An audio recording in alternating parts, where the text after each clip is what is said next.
नाज़रीन अस्सलाम वालेकुम। इस वक्त एस्टैब्लिशमेंट और तरीके इंसाफ के दरमियान गुमसान का रन पड़ चुका है। नाज़रीन गुज़श्ता रोज अली अमीन गंडापुर साहब ने जियो न्यूज़ के ऊपर हामिद मीर साहब को इंटरव्यू दिया और उस इंटरव्यू के दौरान उन्होंने पाकिस्तान की मिलिट्री एस्टैब्लिशमेंट और पाकिस्तान की फौज के ऊपर ताबड़तोड़ हमले किए और बड़े खुले डुले अंदाज में उन्होंने बड़े साफ तरीके से एस्टैब्लिशमेंट के ऊपर तनकीद की और कोई ज़ोमानी जुमलों का इस्तेमाल नहीं किया है और बिल्कुल डायरेक्ट हमले जो है नाज़रीन गंडापुर साहब ने पाकिस्तान की मिलिट्री एस्टैब्लिशमेंट के ऊपर किए हैं। और आज नाज़रीन DGISPR ने अभी थोड़ी देर पहले प्रेस ब्रीफिंग दी है और ये नाज़रीन पूरी की पूरी प्रेस ब्रीफिंग तहरीके इंसाफ के नैरेटिव के जवाबी एक काउंटर नैरेटिव के तौर पर आई है। और अगर ये कहा जाए कि पूरी की पूरी प्रेस ब्रीफिंग तहरीके इंसाफ के खिलाफ थी तो ये कहना गलत नहीं होगा। और नाज़रीन जो DGISPR हैं उन्होंने पाकिस्तान तहरीके इंसाफ के खिलाफ एक बहुत बड़ी चार्जशीट जो है वो पेश कर दी है और मामला नाज़रीन हमें सेटल होता हुआ दिखाई नहीं दे रहा। पाकिस्तान तहरीक इंसाफ और मिलिट्री एस्टैब्लिशमेंट के दरमियान जूं का तूं डेडलॉक बरकरार है और इसके पाकिस्तान की सियासी सूरत हाल के ऊपर क्या दूरअस नताइज मुरतब होंगे वो तो मैं आपको बताऊंगा। लेकिन सबसे पहले नाज़रीन आप गंडापुर साहब के बयान सुने और उसके बाद जो DGISPR साहब ने प्रेस कॉन्फ्रेंस की है और उस पर कौन से इल्जामात उन्होंने तहरीक इंसाफ के ऊपर लगाए हैं वो मैं आपको बताता हूँ। गंडापुर साहब ने नाज़रीन गुज़श्ता रात जो इंटरव्यू दिया उसमें वो कहते हैं कि तुम्हारी जितनी ताकत थी वो हम देख चुके हैं, अब तुम हमारे सामने एक्सपोज हो चुके हैं, अब तुम एक काम कर सकते हो और वो है हमें कत्ल करना। हमारा ईमान है कि मौत अल्लाह के हाथ में है, इससे तुम हमें डरा नहीं सकते। अब इससे ज्यादा क्लियर स्टेटमेंट और क्या हो सकता है, इससे ज्यादा कड़ी तनकीद और कैसे की जा सकती है।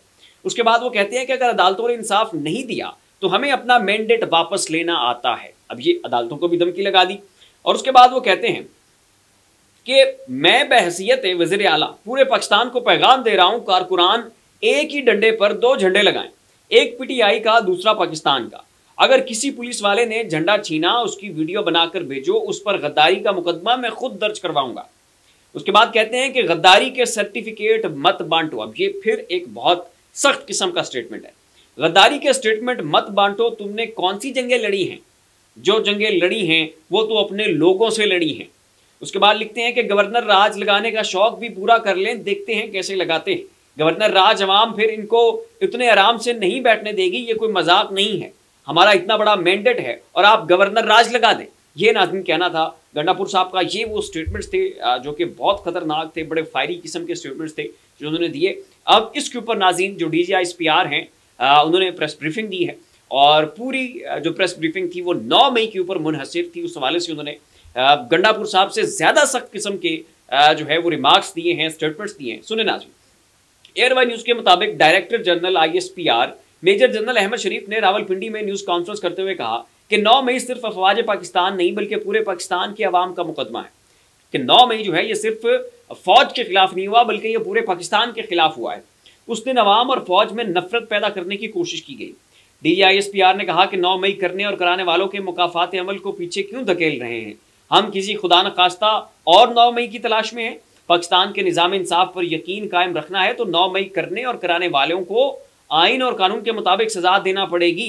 9 मई करने और कराने वालों को सजा ना हुई तो फिर किसी की जान माल और आबरू महफूज नहीं होगी।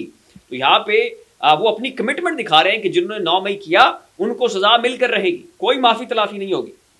मेजर जनरल अहमद शरीफ ने कहा कि 9 मई के वाकयात हम सब ने अपनी आंखों से होते हुए देखे और इनके नाकाबिले तरदीद शवाहिद अवाम समेत सबके सामने हैं। उस दिन अवाम की अफवाज, एजेंसियों और इदारों के खिलाफ जहन बनाए गए। चंद घंटों में फौजी तनसीबात पर हमले करवाए गए। उन तमाम मनाजिर को कैमरे की आंख ने फिल्म बंद भी किया। उन्होंने कहा कि उसको फॉल्स फ्लैग ऑपरेशन भी कहा गया, लेकिन फॉल्स फ्लैग ऑपरेशन के नाम पर आप लोगों को कुछ देर तो बेवकूफ़ बना सकते हैं, हमेशा के लिए नहीं बना सकते। आपने देखा किस तरह अवाम इंतशारी टोले से पीछे भी हटी है। ये नाज़रीन का कहना था। उसके बाद वो कहते हैं कि DGISPR ने मजीद कहा कि 9 मई के मनाजिर देखकर इंसान का दिल खून के आंसू होता है। उस दिन कुछ सियासी लीडर ने अहदाफ दिए कि इधर हमला करो उधर हमला करो। चंद घंटों में पूरे पाकिस्तान पर हमले कराए गए और जब ये शवाहिद और चीज़ें 9 मई को सामने आई तो अवाम का गुस्सा और रद्द अमल भी देखा। मेजर जनरल अहमद शरीफ ने कहा कि जुडिशल कमीशन वहाँ बनाया जाता है जहाँ कोई अवाम हो। तो तहरीक इंसाफ कहती है ना कि आप 9 मई के मामले के ऊपर जुडिशल कमीशन बनाएं, सारा मामला जो है वो अदालत में डिस्कस करें, ओपन हेयरिंग हो, पूरा पाकिस्तान देखे, हम भी अपने शवाहिद पेश करते हैं, हमारे पास CCTV फुटेज है और उस शख्स को पकड़ेंगे जिसने CCTV फुटेजेस गायब किए। तो जो शख्स CCTV फुटेज गायब करने वाला है वही 9 मई का जिम्मेदार है। तो तहरीक इंसाफ कहती है जुडिशल कमीशन बनाएं, तो इसके ऊपर जो है वो DGISPR कहते हैं कि जुडिशल कमीशन वहाँ बनाया जाता है जहाँ पे कोई अभाम हो, इसकी कोई ज़रूरत नहीं है। लेकिन उसके बाद वो फिर कहते हैं कि यहाँ तमाम शवाहिद मौजूद हैं कि कैसे वर्गलाया गया और अहदाफ बताए गए। हम तैयार हैं जुडिशल कमीशन बनाएं और इसके जरिए वाक़ये की बुरी तह तक जाया जाए। जुडिशल कमीशन बनाना है तो 2014 के तहरीक इंसाफ के धरने के मुहर्रकात भी देखे जाएं। जुडिशल कमीशन अहाता करे 2014 का धरना क्यों और कैसे हुआ, यह भी अहाता किया जाए कि पार्लियामेंट और PTV पर हमला कैसे और किसने करवाया। तो माजी में तहरीक इंसाफ के जितने भी वो मामलात हैं उनको वो ज़ेरे बहस लाते हुए कह रहे थे कि फिर उन मामलात की भी जो है वो आप तहकीकात करवाएं। अब नाज़रीन ये खबरें गर्दिश कर रही हैं कि तहरीक इंसाफ और मिलिट्री एस्टैब्लिशमेंट के दरमियान कोई डायलॉग हो रहा है, चीज़ें सेटल डाउन करवाने की कोशिश की जा रही है, कुछ बड़ी कारोबारी शख्सियात इन्वॉल्व हैं, कुछ पाकिस्तान के साबका बड़े फौजी अफसर इन्वॉल्व हैं और वो सारी चीज़ें जो हैं वो सॉर्ट आउट करवाने की कोशिशें कर रहे हैं।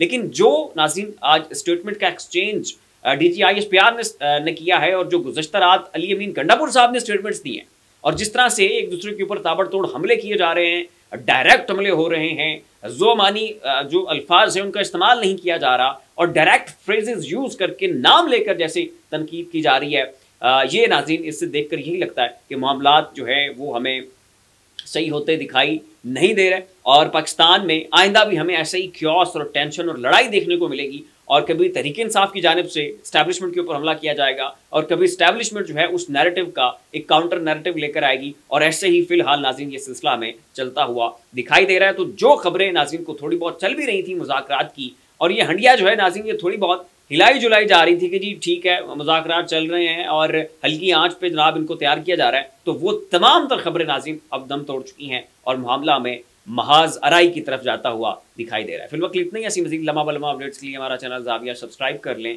शुक्रिया।